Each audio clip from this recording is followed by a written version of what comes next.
Bien, bonjour, comme tous les vendredis, actualité des noms de domaine. Une interview avec Nicolas Mercatilli, une personnalité du secteur du SEO.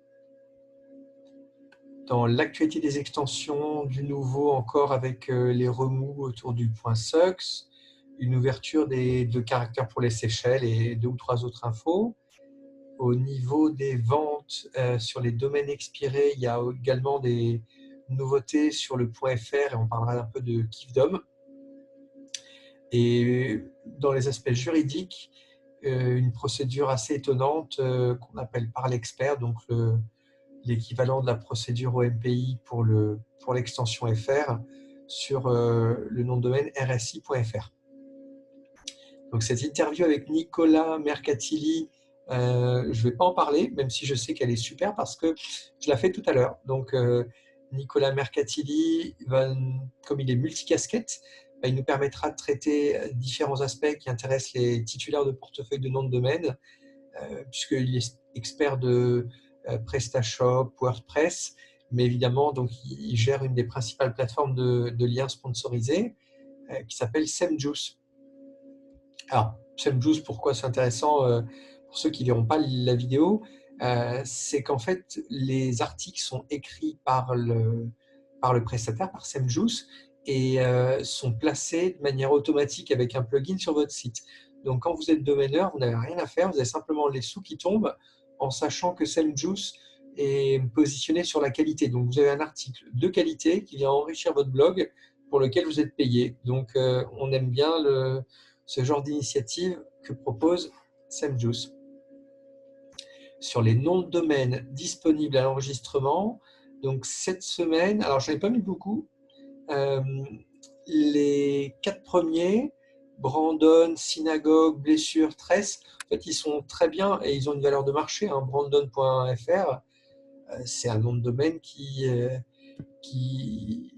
j'aurais enregistré si c'était possible. En fait, il est libre, mais pour l'obtenir, pour les 4 premiers, en fait, il faut que vous alliez faire une justification auprès de la FNIC. Donc, il faut que votre registrar soit un peu habitué à la procédure et il faut expliquer ce que vous allez en faire parce que ça fait partie des noms protégés. Alors, par exemple, le premier Brandon, j'imagine qu'il y a dans les 35 000 communes en France une commune qui s'appelle Brandon. Je pense que pour Tresse, c'est pareil. Donc, pour éviter un risque de confusion avec les communes, eh bien, enfin, c'est pas exactement ça, mais en gros, vous devez expliquer ce que vous allez faire avec le nom de domaine. Il n'y a pas de grand formalisme, hein. C'est une explication avec des réponses à ce qui vous est demandé et on vous donnera un code d'autorisation qui vous permet d'enregistrer le nom de domaine. Un synagogue, il est à mon avis un peu plus, comment dire, délicat et donc je pense qu'il faut bien s'appliquer sur sa demande et elle sera étudiée avec attention. Donc voilà, quelques noms sympas. Donc je vous laisserai regarder. Donc dans l'actualité de la semaine, les enchères du .fr risquent d'évoluer. Donc on avait eu une interview avec Michael Vigreux qui nous expliquait que le système actuel du Snap avec la location d'EPP, c'est-à-dire les bureaux AFNIC qui louent à des snappers leurs facilités d'EPP, eh bien, ne sont pas tolérés par l'AFNIC. Ce n'est pas comme ça qu'on doit procéder pour plein de raisons. Et donc, en coulisses, on entend parler de sanctions prochaines contre à la fois les bureaux d'enregistrement qui font ça et j'imagine les name catchers également, puisqu'il y a des règles qu'il faut respecter. Ça paraît tout à fait naturel. Est-ce qu'il y a un lien avec un des fondateurs de Kifdom, un garçon qui est actif dans le secteur depuis très longtemps, là, Franck Ruet, donc voilà, qui explique qu'il ne continuera pas à évoluer au sein de Kifdom.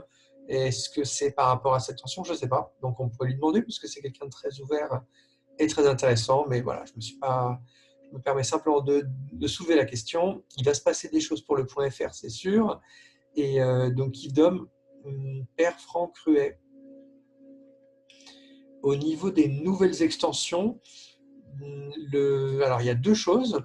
Donc dans les NTLD, qui illustrent bien finalement ce qu'on peut faire de bien et de mal avec ces nouvelles extensions. le point SUX, on en a déjà parlé les semaines précédentes parce qu'il y avait le registre du point SUX. En fait, il faut bien comprendre que le point SUX, il ne sert qu'à racketter les entreprises. Donc, il y en a, alors je ne sais pas s'il y a des registrars qui ne l'ont pas compris ou qui feignent de ne pas le comprendre parce que ça les arrange de vendre cette extension totalement pourrie. Hein. Le point SUX, il ne sert qu'à racketter les entreprises. Et comme en fait, je dirais que la menace, elle est vraiment ridicule parce que est-ce que je risque vraiment quelque chose si on enregistre ma marque.sux? À partir du moment où il n'y a pas de visibilité, où il n'y a pas de lien, quand c'est un .com, c'est un peu dangereux, un .net éventuellement, .org, mais là, le .sux, c'est juste tomber dans le panneau des personnes qui ont créé cette extension et en fait, ça n'a pas trop marché. Donc, qu'est-ce qu'ils ont fait? On en a parlé les semaines précédentes. Eh bien, le registre lui-même, ce qui est assez fou, hein, a fait croire qu'il y avait un cybersquatter qui avait enregistré énormément de noms et il les a mis en vente. Pourquoi? Pour que les marques, eh bien, elles-mêmes les achètent. Hein. Donc, c'est une manœuvre très, très grossière. Les marques n'ont pas beaucoup réagi. Et là, cette semaine, il a développé des milliers de petits sites sur les points SUX qui sont, comment dire, de style Wikipédia, mais qui critiquent la marque, parce que c'est le principe du point SUX. Hein, c'est la liberté d'expression, on peut dire Danone sucks, ça a été confirmé par la jurisprudence, on ne sera pas attaqué pour ça, donc cette extension, soi-disant, elle sert à la liberté d'expression, on n'a pas besoin du point SUX pour pouvoir s'exprimer, et le point SUX a uniquement été créé pour que les marques l'effacent en fait, effacent les caractères qui correspondent à leur propre marque pour un prix délirant. Évidemment, c'est du racket. Et donc là, ça ne suffisait pas, donc ils les ont enregistrés eux-mêmes, hein. Ils les ont mis en vente pour faire croire qu'il y avait un risque, et là aujourd'hui ils font des sites.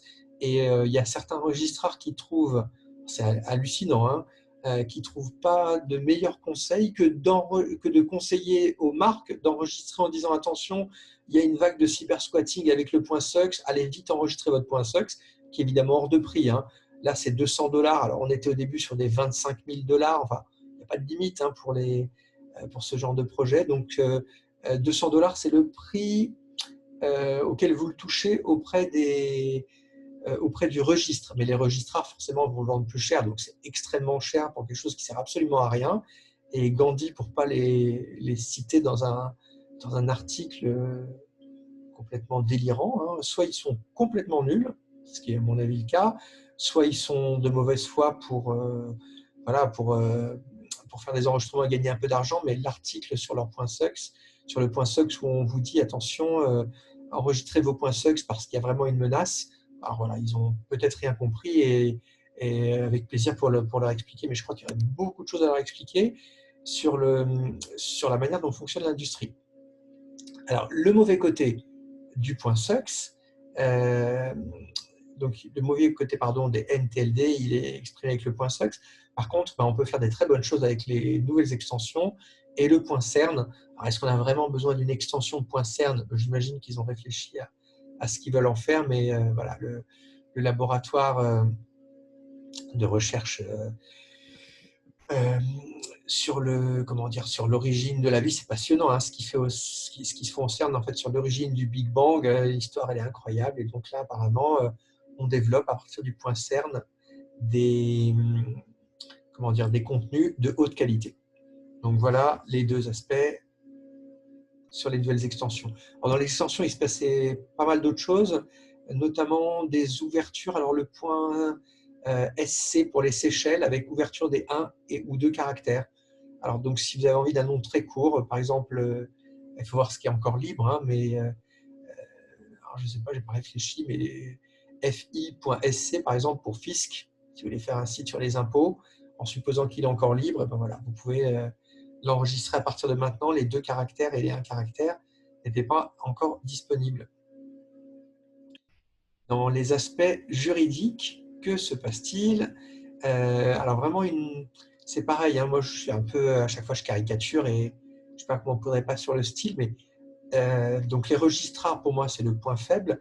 Les juristes sont vraiment en train de s'améliorer. Il y a plein de bonnes choses, il y a plein de gens très pointus, mais il y a quand même des fois des choses inexplicables. Et là, il y a une procédure, et je ne comprends pas comment elle a pu être acceptée, comment elle a pu être même accompagnée par un cabinet. Donc, il y a rsi.fr, donc, qui appartenait à la caisse qui gère ce qui s'appelle. Alors maintenant, c'est plus RSI, hein, je crois que ça a changé de nom, mais donc il y a un organisme qui gère une mission de service public et qui a été attaqué par un particulier qui souhaitait récupérer le nom RSI, puisqu'il avait déposé une marque Régime social des indépendants.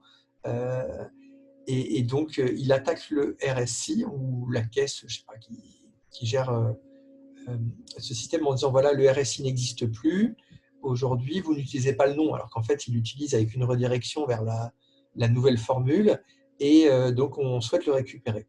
Donc là, clairement, c'est une demande qui n'a aucune chance d'aboutir et qui est complètement farfelue. Et je ne comprends pas déjà comment on accepte cette demande, hein, comment on ne la rejette pas immédiatement. On fait travailler des gens pour rien.